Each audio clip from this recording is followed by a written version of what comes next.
Millet అండి. ఇవి night నానబెట్టాలి. నైట్ నానబెట్టి శుభ్రంగా ఒకసారి కడిగితే సరిపోతుంది. ఒక గ్లాసు వాటర్ చాలండి, ఎక్కువ అక్కర్లేదు, తొందరగా ఉడికిపోతుంది. స్టవ్ వెలిగించి గిన్నె పెట్టాలండి.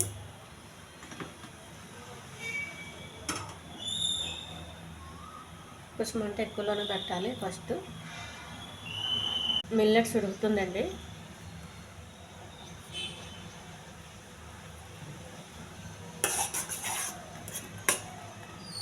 ఈ వాటర్ అంతా ఎగిరిపోయేంత వరకు ఉంటే మిల్లెట్ ఉడికినట్టే. చాలా తొందరగా ఉడుకుతుందండి millets. Red rice, brown rice ఉడికినంత లేట్గా ఉడకదు.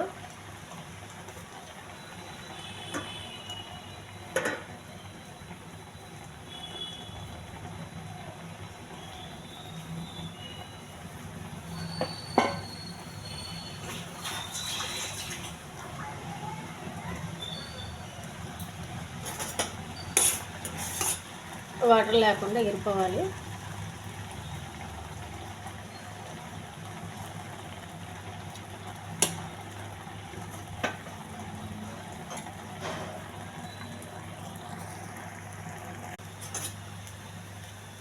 వాటర్ దగ్గరకు వచ్చినాక సిమ్లో పెట్టాలండి, అడిగట్టేస్తుంది.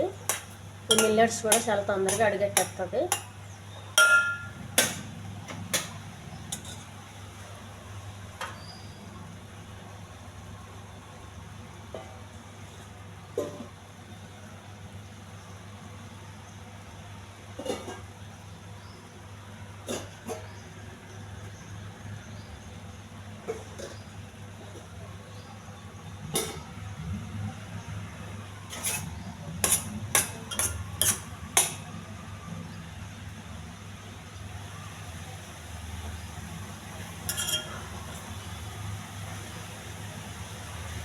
ఈ మిల్లెట్స్లో పులుపుకి సంబంధించి వేసుకుని తింటే రుచిగా ఉంటుందండి.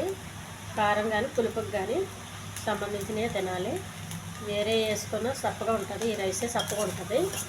ఈ సప్పదనం మనం తినలేము కాబట్టి పులుపుకి సంబంధించిన ఒక